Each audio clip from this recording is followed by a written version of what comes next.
Hola, qué gusto que nos acompañen una vez más. Esto es Duélale al que le duela. Acá no vendemos humo, tampoco lo compramos y no picamos torta. Es el lugar donde empezamos a crear la nueva forma de analizar del fanático, el fanático que está atento a lo que ocurre en el entorno del fútbol venezolano y que tiene claro hacia dónde lo quiere llevar. Que para ello hay que señalar, hay que resolver, hay que mejorar muchas de las cosas que le rodean. Lo que está bien, hay que aplaudirlo, pero hay que seguir trabajando para que se siga sosteniendo. Esa es la misión que hemos logrado tener acá en esta comunidad que gracias a ustedes sigue creciendo cada día. Como siempre, gracias por ese poderoso like que nos dan, con el que respaldan nuestro trabajo, con el que hacen que el algoritmo lleve este programa a otras personas que también están, al igual que ustedes, ávidos de tener una opinión diferente, una forma de pensar, una forma de argumentar y por supuesto de entender qué es lo que ocurre alrededor del fútbol venezolano. Gracias por eso, gracias por ser parte de la comunidad y por hacerla crecer cada día más. Quiero ratificarles la invitación, por cierto, para mañana martes, 9 de la noche, hora del este, 9 de la noche también hora de Venezuela, entrevista exclusiva con el seleccionador nacional Fernando Bocha Batista. Linda entrevista que esperamos tener, que sea muy enriquecedora, tanto para nosotros en esta comunidad como por supuesto para el entrenador y para lo que se le viene a la selección de cara a junio en las eliminatorias a la Copa del Mundo. Momento de comenzar, arrancamos. Hay que hablar de lo que ha sido ese duelo de técnicos venezolanos, César Farías frente a Rafael Dudamel en el fútbol colombiano. Una experiencia que quizás no se nos repite demasiado a los venezolanos y más cuando se ha ido viendo la fuerte presión que hubo sobre ambos técnicos. Bueno, no sobre Dudamel, porque ya Dudamel ha ganado 2 veces el campeonato colombiano. Quizá Dudamel se le mira de una manera distinta dentro del fútbol colombiano, pero a César Farías pues incluso en algún momento los comentarios más absurdos sobre lo que venía siendo el trabajo que estuvo haciendo con Junior de Barranquilla. Hoy Junior de Barranquilla sigue siendo líder del fútbol colombiano, o sea que no se nos olvide. Más allá que hayan perdido por segunda vez en el campeonato, en la visita al Deportivo Pereira de Rafael Dudamel, el Junior de Barranquilla se logró clasificar primero a la postemporada del fútbol colombiano, a los cuadrangulares. Lo ha hecho 5 jornadas antes de que acabe el fútbol de Colombia, es decir, lo hizo hace una semana. Y le tocaba ayer visitar a Deportivo Pereira. Lo intentó el Junior de Barranquilla. Pereira es un equipo que desde la llegada de Dudamel se ha vuelto un equipo bastante más rígido tácticamente. Un equipo con mejor ocupación de espacios, un equipo con un poquitito más de pegada. No necesita generar 7, 8 situaciones de gol como para poder liquidar. Entonces ayer fue un partido entretenido, muy enriquecedor en lo táctico, en el cual se impone el equipo de Rafael Dudamel por 1-0 sobre el Junior de Barranquilla. La situación del equipo de Dudamel es que ahora quedan 4 jornadas, a ellos les quedan 5 porque se había suspendido el partido que tenían que jugar en cancha de Millonarios, en el Campín, precisamente porque la semana anterior en el Campín hubo un concierto y eso no iba a permitir tener la cancha a tiempo para jugar el partido de la Liga Colombiana. Entonces la situación del Deportivo Pereira hoy no está lejos de la clasificación, pero debían empezar a ganar. Bueno, ya han ganado 2 de manera consecutiva. Además, durante este fin de semana se dieron algunos resultados que, por supuesto, le convienen al Deportivo Pereira, que su misión es entrar entre los primeros 8. Los primeros 8 van a los 2 cuadrangulares que se hace del fútbol colombiano. Ya en uno tiene lugar seguro el Junior de Barranquilla de César Farías. Repito, me encantaría ver, ojalá se pueda dar una final entre dos técnicos venezolanos. Primero, por la amistad que me une, tanto con César como con Dudamel, cada uno con sus diferentes formas, pero aparte está el gentilicio, ¿no? Y nosotros a lo largo del tiempo nos acostumbramos a ver finales del fútbol venezolano, técnico colombiano contra técnico colombiano, o técnico argentino contra técnico argentino. Estaría muy lindo. Sería la primera vez que se enfrentan en una final dos técnicos venezolanos. Ojalá, claro, falta mucho para que Pereira logre llegar a la clasificación y además Pereira no es de los equipos que mejor ha jugado el fútbol en la temporada. Quizá los que mejor fútbol han jugado, los que han sido más constantes son precisamente Junior de Barranquilla y Millonarios, pero nunca se sabe qué es lo que puede suceder. Al final esto es fútbol, ¿no? Y de eso se trata, que terminen de suceder este tipo de cosas. Esperemos a ver qué es lo que ocurre. Pareciera ser que el equipo de Dudamel pudiera hacer las cosas necesarias como para poderse clasificar al octogonal, o no al octogonal, a los 2 cuadrangulares, a uno de los 2 cuadrangulares, y por allí, pues, seguir encaminado, porque obviamente Dudamel cuando llega al fútbol de Colombia tiene entre ceja y ceja volver a salir campeón. Recordemos que ya Dudamel lo había hecho con el Atlético Bucaramanga últimamente, el Atlético Huila, perdón, y, no, sí, el Bucaramanga, y más recientemente y antes lo había hecho con el Deportivo Cali, equipo con el que Dudamel había llegado incluso a una final de Copa Libertadores de América cuando era jugador. Ojalá se nos dé que podamos tener a Dudamel también clasificando con el Deportivo para ir a los cuadrangulares y quién sabe si se pueden encontrar en una gran final. Ya para eso falta mucho más todavía, pero las sensaciones son buenas más allá que hay a los que les incomoda. Les incomoda que tengamos pues entrenadores dirigiendo y siendo bastante exitosos en el fútbol colombiano. Duélale al que le duela. Quería hablar de lo de Darwin Machís porque, a ver, Darwin Machís logró un muy vergonzoso récord, aquello de sumar su cuarto descenso de manera consecutiva. A ver, no es el récord que alguien quiera tener, ¿no? Darwin Machís había descendido primero con el Granada, luego con el Valladolid, se fue al Cádiz, descendió el Cádiz, subió el Valladolid ese año, el Valladolid lo repescó, 4 equipos de manera consecutiva en la Liga Española, con los 4 descendió porque se había confirmado también el descenso del Valladolid a mitad de semana. A ver, cuando uno habla de los descensos de Darwin Machís, no significa que hayan sido por culpa de él, ni que él sea el pavoso, que él lleve el fantasma del descenso a su espalda, son solamente cosas casuales. Si alguien piensa que un gerente deportivo de un equipo o un entrenador no va a fichar a un jugador porque este jugador haya descendido en los 4 equipos que había estado anteriormente, bueno, pobre de él porque es alguien que depende de la cábala, ¿no? Y esos casos los hay. Raymond Domenech armaba las convocatorias de Francia dependiendo de las cartas astrales, ¿no? Ese tipo de cosas pasan también en el fútbol, ¿no? Pero la lógica es que cuando se va a fichar un jugador, cuando se está buscando un futbolista, se va a mirar, son sus características, sus condiciones, si es el tipo de perfil de futbolista que requiere el equipo. No se va a mirar si en su currículum están 4 descensos, lo cual es un despropósito. Si se pudiera evaluar desde ese punto de vista, desde ese lado, lo que vaya a ser una posible incorporación. Ahora, lo que sí es un hecho ineludible es que Darwin Machís tenía que buscar salir de Valladolid desde el mercado de invierno como mínimo, más todavía cuando Diego Coca, en el breve rato que estuvo Diego Coca dirigiendo al Valladolid, ya Machís venía sin jugar y cuando llega Diego Coca tampoco siguió jugando y el que le siguió tampoco lo ponía a jugar casi. Entonces, cuando Diego Coca de aquellas declaraciones se refería a Machís, a Kennedy, no recuerdo cuál es el otro futbolista que también él pidió que les buscaran equipo porque no entraban en sus planes. Al final estos 3 jugadores no consiguieron equipo, Darwin Machís siguió en Valladolid después del invierno y bueno, tras cambio de técnico empezó a jugar unos minutitos más, pero siempre viniendo desde el banco de suplentes. La temporada jugó muy poco Darwin Machís, eso lo siente la selección obviamente, y más en una situación en que la selección le ha costado tener extremos derechos. Ya más adelante voy a hablar un poquitito de eso porque hemos visto cómo Sabarino ha tenido que ir al extremo de la derecha nuevamente. Darwin Machís es necesario que salga de la Liga Española, que salga del Valladolid. Si puede ir incluso a un equipo de segunda división en España, yo creo que estaría muy bien. Yo no sé si hoy Machís está en las características como para ser un jugador titular en primera división de España. Porque con todo lo que ha pasado, y no es que fue 1 y 2 técnicos, no fueron más los que decidieron dejarlo en el banco de suplentes, te da a entender que hay un bajón grande en sus capacidades. Y eso lo tiene que llevar a juro a reinventarse, a estar en otro escenario, a estar en otro equipo, con otros compañeros para, obviamente, sentirse más a gusto, volver a construir un entorno. Y ese no es el caso que hoy tiene Darwin Machís, que no lo tuvo a lo largo de la temporada en el Valladolid. Yo ayer conversaba sobre la posibilidad incluso que no estaría descabellado ver a Darwin Machís en una liga como la portuguesa. Total, tenemos venezolanos jugando hasta en Chipre o en no sé, en Andorra.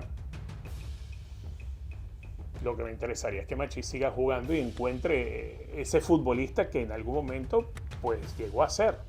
ese futbolista desequilibrante, de marcar la diagonal, de rematar hacia el segundo palo, de usar bien las dos piernas. Eso es lo que queremos que vuelva a recuperar Darwin Machís. Y obviamente en esta última temporada ha sido no solamente de retroceso para Valladolid, también para él en su capacidad, en su juego, en su fútbol. Y eso no solamente los problemas se los traen en lo personal, se lo trae a la selección. Estamos en un tramo muy difícil de la eliminatoria y a Venezuela no le sobran jugadores. A Venezuela no es que no es que, a ver, Venezuela tiene buenos jugadores, pero Venezuela no tiene muchos jugadores en ligas de élite. Entonces, eso es un verdadero problema que se le presenta a Venezuela con la situación de Darwin Machís. A él, obviamente, en lo personal se le va mucho antes el problema. Está más obligado todavía a resolverlo cuanto antes. Y la salida de Darwin Machís del Valladolid tiene que ser inminente y tiene que ser preferiblemente sosteniéndose en alguna liga europea.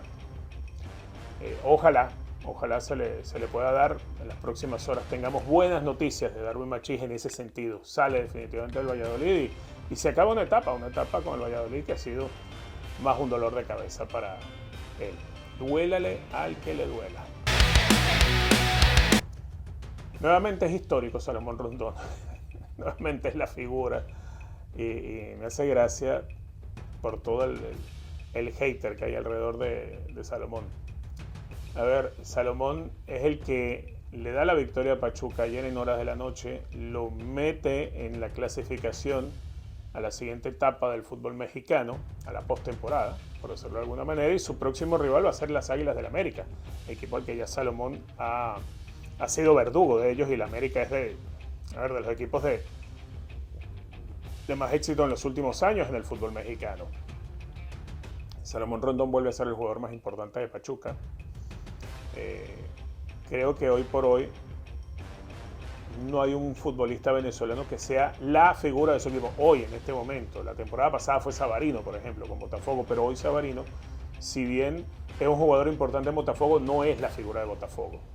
Hoy la figura importante en Pachuca sigue siendo Salomón desde su llegada, desde que ganaron la Copa de la CONCACAF, desde que él ganó el título de goleador en México, título de goleador también a nivel internacional y se lograron también la clasificación al Mundial de Clubes. No solamente es el goleador del equipo, sino es el jugador más importante que tiene el equipo. Salomón da un paso importante al anotar el gol para permitirle a Pachuca la clasificación. Hoy es el jugador más reconocido para Pachuca y sin duda alguna a su edad para nosotros los venezolanos tiene que ser muy importante lo que él sigue haciendo. Le queda por delante a Salomón con Pachuca el Mundial de Clubes de la FIFA en el verano. Ya pues se entiende que quizás no va a estar Yonder Cádiz en ese Mundial de Clubes por la situación ya expuesta para León, porque Pachuca es dueño de León también, pertenecen al mismo grupo. Y aunque León logró su clasificación por méritos deportivos, bueno, después hubo cambio de reglas y estarían buscando pues un representante para CONCACAF entre LAFC, el equipo de David Martínez, y las Águilas del América, que va a ser el próximo rival de Pachuca en el torneo mexicano, en el avance ya en la postemporada del fútbol mexicano. De ahí debería salir el otro equipo de CONCACAF, el que va a suplir a León, el club de Yonder Cádiz. No estará Yonder Cádiz, esperemos que el AFC pueda eliminar al América y tengamos por lo menos a David Martínez en el Mundial de Clubes. Lo cierto es que Salomón por ahora la sigue rompiendo. Digan lo que digan, a quien no le guste. Salomón Rondón todavía la sigue rompiendo. Duélale al que le duela. Hubo goles venezolanos a lo largo de todo el fin de semana, qué bueno, ¿eh? No solamente lo de Salomón, volvió a marcar Jefferson Savarino, que sigue disfrutando del fútbol en su posición habitual, en la que a él le gusta, la de media punta. Marcó Saúl Guarirapa. Saúl Guarirapa 3 goles lleva ya en esta temporada en el fútbol de Rusia. Para Saúl es difícil porque llegó al CSKA, que es el equipo más importante del fútbol de la Liga Premier de Rusia. Tiene mucha competencia como para poder ser titular. Sin embargo, a ver, viniendo desde el banco de suplentes, ha sido un jugador considerado. Se le ha dado la oportunidad algunas veces de ser titular también. Y ha marcado en partidos importantes. Por lo menos este fin de semana marcó frente al Spartak. La victoria, jugó 80 minutos Saúl Guarirapa en ese partido, ganó el CSKA de Moscú al Spartak de Moscú, porque este es otro clásico del fútbol ruso, es un clásico moscovita, y en el partido marca Saúl Guarirapa, gana su equipo 2-1, y esto es algo que lo afianza como delantero del equipo, pero por supuesto lo tiene que afianzar a los ojos de lo que se viene con Venezuela en la eliminatoria a la Copa del Mundo, los partidos que tenemos pendientes. Yo siempre digo es que a Venezuela no le sobran jugadores y mientras más estén en buena forma, pues mejor es que se tenga un abanico para escoger. Eso siempre va a ser importante. También marcó Joseph Martínez 122 goles ya en su carrera en la MLS. Tiene un chorro más, pero en otros torneos. Sexto lugar de los goleadores históricos de todos los tiempos. Pero ahora Joseph Martínez suma 6 goles en 10 partidos en la MLS. ¿Qué significa? Bueno, que lleva el doble de goles de los que lleva David Martínez, el doble de goles de los que lleva Telasco, el doble de goles de los que lleva Messi en la temporada hasta ahora de la MLS. Joseph Martínez está en la tabla de clasificación detrás de Kuipers y bueno, hay dos en la tabla de goleadores que tienen 7 goles y después viene Joseph. A ver, uno es Tai Baribó junto a Kuiper los que llevan 7 goles en el campeonato de la MLS en esa lucha por la bota de oro, y Joseph Martínez pues empieza a encabezar la lista de 4 o 5 jugadores que llevan 6 goles cada uno. Joseph Martínez ya ganó una vez la bota de oro en 2018, aquel año histórico que estuvo con el Atlanta United, donde salieron campeones, ganaron también la Super Shield, ganó el MVP de la temporada, el MVP del Juego de las Estrellas, el MVP de la final, fue el goleador del campeonato. Obvio, el Joseph Martínez de 2018 no es el mismo del 2023, ni el del 2024 y mucho menos el de ahora del 2025. Pero esta versión de Joseph Martínez es quizá una versión que nosotros estábamos esperando que se le diera. Es como una revancha personal, porque Joseph en los últimos años, mira que las lesiones le han privado y le han perseguido, y verlo recuperarse, verlo en este estado de forma, verlo haciendo goles, tiene un valor tremendo, tiene un peso importantísimo. Marcó Savarino, les había mencionado, marcó Joseph Martínez, marcó Saúl Guarirapa, marcó Sergio Córdoba. Sergio Córdoba, que tenía un rato ya que no había vuelto a marcar, se había estancado en los 8 goles allá en el fútbol de Turquía, marcó con el Alanyaspor. Fue un partido loco que jugaron en casa de Trabzonspor. 4-3 terminó el partido. Sergio Córdoba marcó allí su 9º gol de la temporada. Sergio Córdoba es un jugador que le ha costado tanto volver a ser determinante, volver a ser importante, porque Sergio Córdoba, en un momento determinado de su carrera, por allí en aquella Copa América en plena pandemia, recordemos el gol que falló frente a Brasil, el bullying que se le hizo voraz en redes sociales. Y hoy en día el futbolista tiene lamentablemente que estar preparado para eso. Al ser personas públicas tienes que estar expuesto a la crítica de una manera absurda a veces que hay desde las redes. Porque hoy en día, no sé, cualquier cuenta anónima te insulta, y te insultan mal, te insultan feo. En el caso de Córdoba, cuando falló aquel gol contra Perú, pues fue un ataque voraz contra él. Sergio Córdoba cayó a raíz de aquello en un bajón futbolístico, producto también de depresiones, por fallar un gol.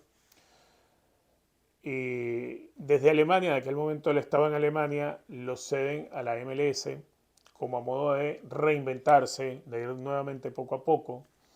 Llevó eso adelante, se esforzó, regresó a Europa, y creo que está empezando a vivir los frutos otra vez.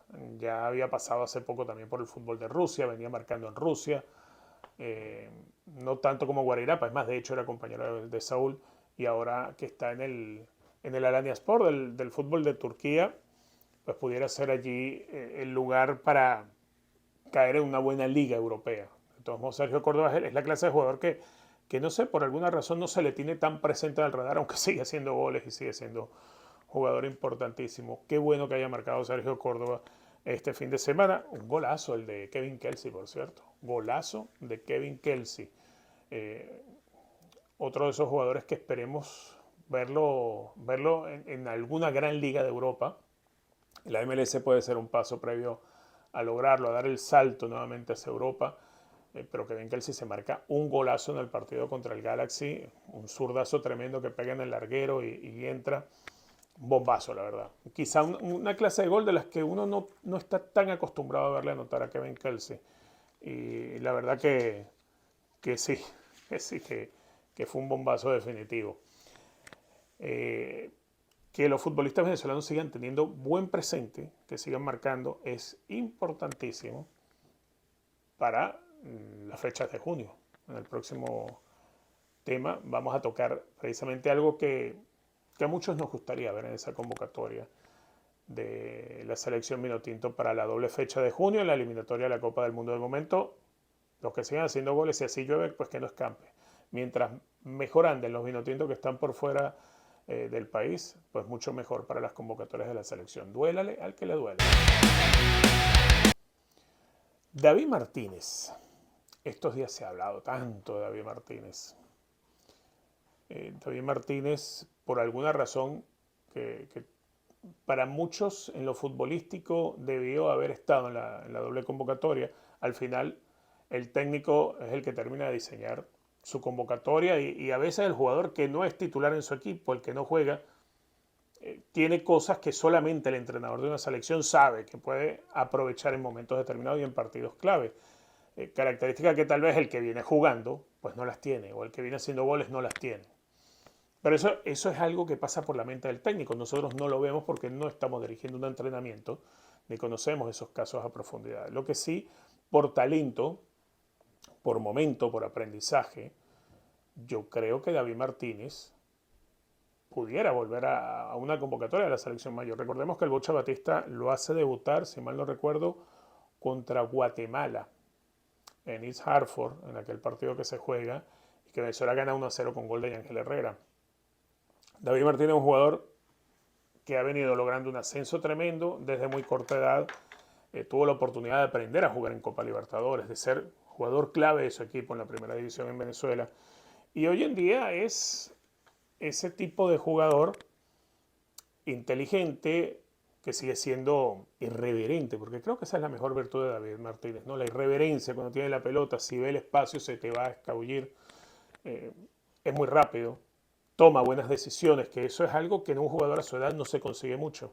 Es más, jugadores mucho más adultos, más maduros, no suelen tomar buenas decisiones. Y en el caso de David Martínez sabe tomar buenas decisiones. Y eso a este nivel es importante.